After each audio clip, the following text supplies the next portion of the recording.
तो hello dear student, welcome to my channel study class में आपका स्वागत है। तो जिस स्टूडेंट का एग्जाम 17 जनवरी को होने वाला है उसके लिए ये वीडियो बहुत ही इंपॉर्टेंट है, क्योंकि इससे पिछले वाले वीडियो में हम लोग क्वेश्चन नंबर 1 से 5 तक और क्वेश्चन नंबर 2 से 3 तक करा चुके हैं। तो जिस जिस स्टूडेंट इस वीडियो को न्यू देख रहे हैं वो वीडियो को पिछले वाले वीडियो को जाकर जरूर देख लें।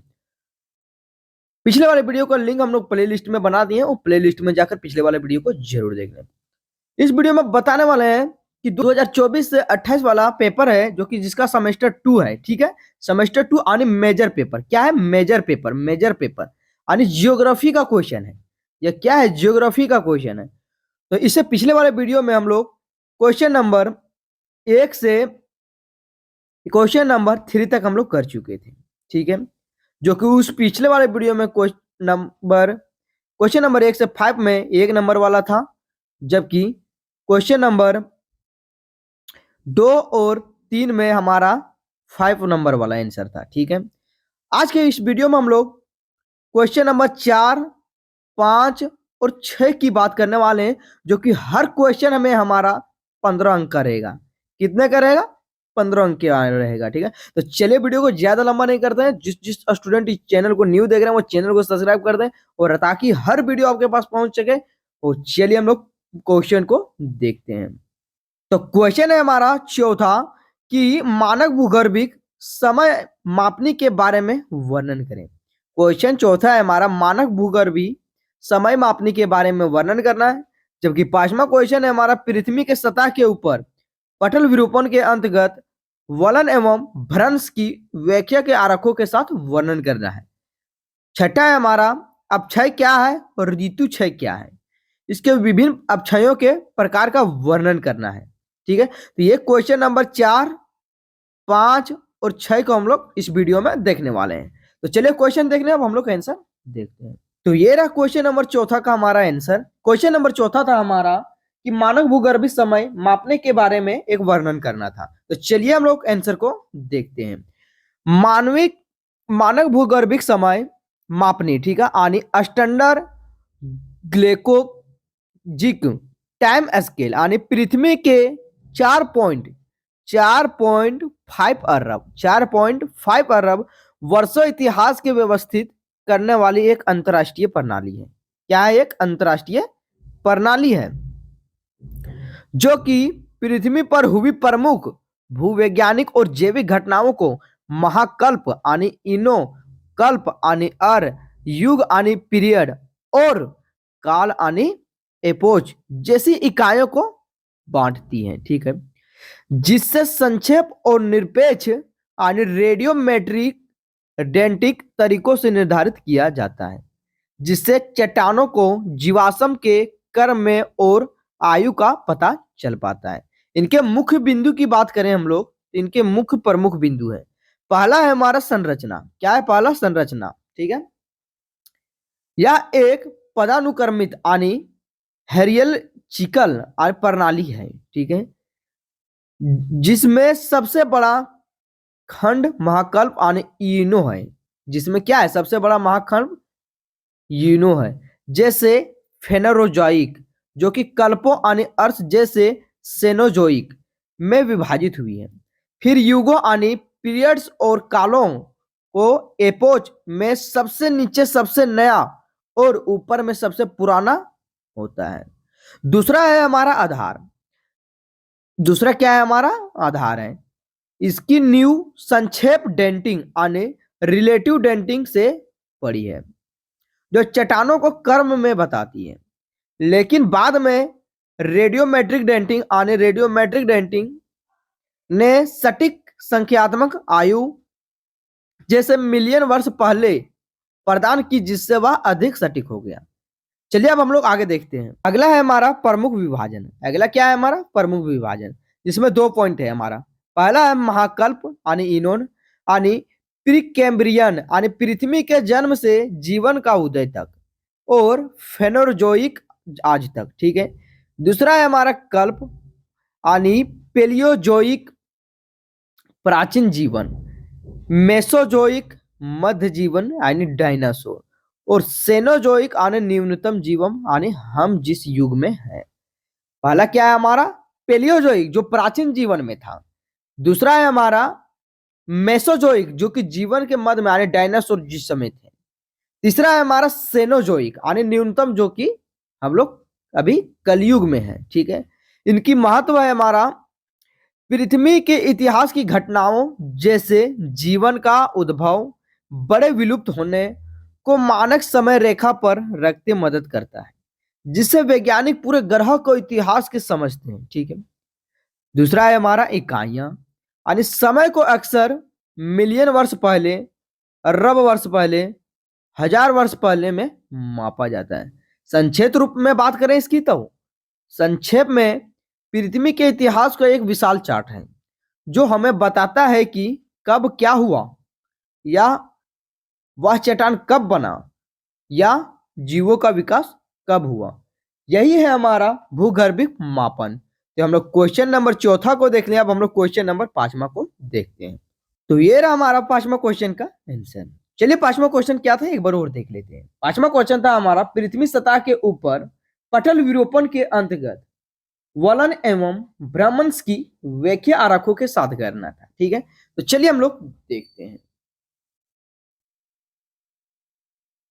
पृथ्वी के सतह पर वायुमंडल यानी पटल विरूपण, ठीक है, यानी पटल टेक्टोनिक, ठीक है, नहीं बल्कि वायुमंडलीय परिसंचरण यानी ऑटोमॉस्फेयर यानी सर्कुलेशन, ठीक है, जो कि बहिर्जनित और वलन होते हैं, जहां हवा, पवन और दबाव और तापमान के कारण वायुमंडल परतें हवाएं से मुड़ या खिसकती है, जैसे चक्रवात, प्रतिचक्रवात या संवहन धाराएं जो पृथ्वी की सतह पर वलन यानी फोल्ड और भ्रंश यानी फ्लूट जैसे स्थलाकृतियां जैसे टेक्टोनिक प्लेट को खिसकने से बनती है।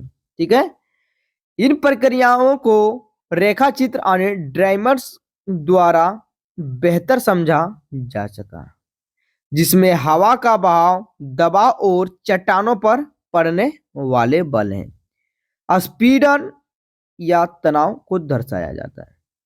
इसमें से पहला है हमारा पटल विरूपण यानी पटल टेक्टोनिक क्या है। यह पृथ्वी की सतह स्थल मंडल की बड़ी प्लेटों की गति और उनके बीच की होने वाली प्रक्रियाओं से संबंधित है। प्लेट विरूपण की प्लेट टेक्टोनिक, ठीक है, जो कि पृथ्वी के अंदरूनी और अंतर्जनित बलों को कारण होती है। यानी पृथ्वी के जो अंदरूनी जो यानी अंतर्जनित यानी पृथ्वी के अंदर भाग में क्या क्या बल उत्पन्न हो रही है, उसी के कारण प्लेट विरूपण यानी प्लेट का हिलाव डलाव होता है। ठीक है, और पर्वत निर्माणों वाले भूकंप, भ्रंश जैसी घटनाएं उत्पन्न होती है। दूसरा है हमारा वायुमंडल में वलन यानी फोल्डिंग और भ्रंश आने की फुल्टिंग बाहर जनित प्रक्रिया यानी बाहर जनित प्रक्रिया यानी पृथ्वी के सतह पर क्या क्या होता है। सो तो पहला है हमारा बल यानी फोर्स। ये पृथ्वी के सतह के ऊपर उत्पन्न होने वाली बल है जो कि वायुमंडल दबाव, हवा का बहाव और तापमान में भिन्नता उत्पन्न करती है।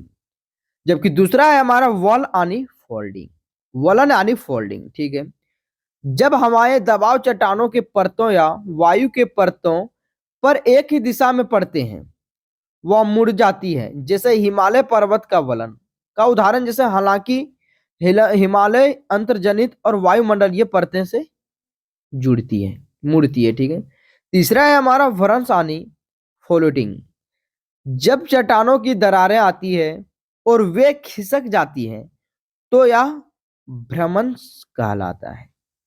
जैसे नर्मदा भ्रंश जो कि अक्सर तनाव यानी टेंशन या दबाव के कारण होता है। अब हम लोग देखते हैं रेखा चित्रों यानी डायग्राम के माध्यम से व्याख्या करते हैं हम लोग। ठीक है, पहला है हमारा वलन यानी फोल्डिंग के रेखा चित्र। दबाव यानी कंप्रेशन, दो तीर विपरीत दिशाओं से चट्टानों पर पड़ते दिखाएं। दूसरा है हमारा परिणाम यानी रिजल्ट, जो कि चट्टानों की परतें के ऊपर मुड़कर अवरोही वलन यानी एंटेलिकिन और नीचे की ओर मुड़कर आरोही वलन यानी साइनसिलिन बनती हुई दिखाई है। ठीक है, जबकि भ्रंश यानी फुल्टिंग का रेखा चित्र को बात करते हैं हम। यह है तनाव यानी दबाव यानी चट्टान में एक तीर विपरीत दिशा के रूप में दूसरे ऊपर दूर जाता हुआ और तनाव के पास दिखाई पड़ती। परिणाम क्या है हमारा, चट्टान के सीधी दरार और उसके बाद चट्टान के खंडों का ऊपर नीचे खिसकना, ये सामान्य प्रश्वास में दिखाई देता है। दूसरा है हमारा वायुमंडलीय वलन यानी भ्रंश वायुमंडलीय परत। हवा का दबाव यानी ऊंचाई के साथ वायुमंडल का दाब घटता है। ऊंचाई के साथ क्या था, वायु दाब घटता है, लेकिन स्थानीय विभिन्नताएं होती है। वलन यानी पवन। जब गर्म हालांकि हवा कम दाब और ठंडी भारी हवा उच्च दाब मिलती है तो मिलकर वलित यानी फोल्डेड वायुमंडलीय प्रणाली को, जैसे चक्रवात में हवा ऊपर उठना और घूमना होता है। जबकि अंतिम पॉइंट है हमारा कि भ्रंश यानी स्थिर परंतें। कभी कभी गर्म हवा और अवतलत ठंडी सतह पर वाली हवा को दाबकर एक विस्तीर्ण परत बनाती है, जो कि तापमान यानी व्युत्क्रम क्रम, जो कि हवा को खिसकने और भ्रंश जैसी स्थिति को कारण बनती है।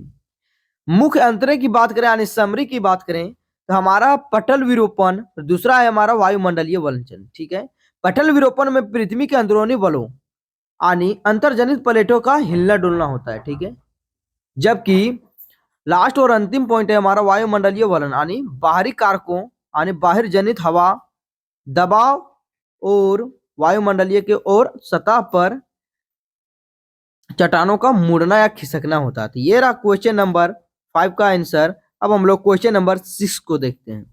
तो क्वेश्चन नंबर छठा हमारा ये रहा। तो क्वेश्चन नंबर छठा था क्या हमारा, अपक्षय ऋतुक्षय क्या है और विभिन्न प्रकार के अपक्षयों का वर्णन करना था। तो चलिए हम लोग अपक्षय की बात करते हैं।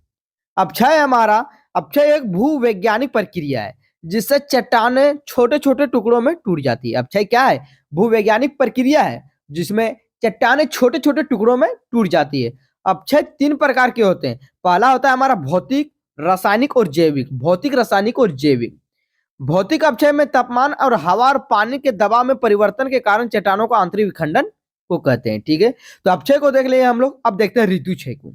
ऋतुक्षय हमारा चट्टानों के अपने ही स्थान पर भौतिक, रासायनिक एवं जैविक क्रियाओं से फूटने की प्रक्रिया अपक्षय या ऋतुक्षय कहते हैं। ठीक है, यानी चट्टानों के अपने ही स्थान पर, यानी चट्टानों एक जगह स्थित है, वह अपने ही स्थान पर भौतिक, रासायनिक और जैविक प्रक्रिया से टूटने फूटने की प्रक्रिया को हम लोग अपक्षय और ऋतुक्षय के नाम से जाने जाते हैं। अब चलिए हम लोग अपक्षय के प्रकार के वर्णन करते हैं। अपक्षय के मुख्य 3 प्रकार हैं। अपक्षय के मुख्य कितने प्रकार हैं, 3 प्रकार हैं। पहला है हमारा जैविक, दूसरा है रासायनिक और अंतिम है हमारा आंतरिक यानी भौतिक के नाम से जाना जाता है। ठीक है, जिसमें से पहला बोला गया है कि बारिश के वास्तव में हालांकि अम्लीय होती है।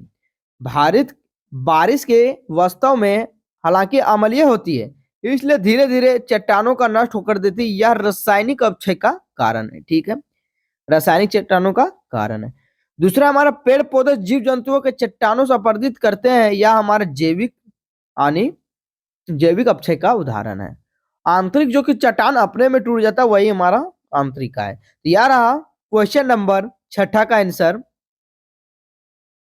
इस वीडियो में क्वेश्चन नंबर 4 और 5वां और 6 को हम लोग देख लिए हैं। इससे अगले वाले वीडियो में हम लोग क्वेश्चन नंबर 7वां और 8वां को देखेंगे।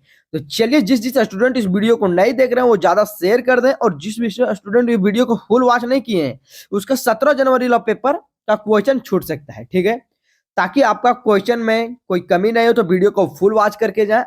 और वीडियो ज्यादा लंबा हो रहा है इसलिए धन्यवाद।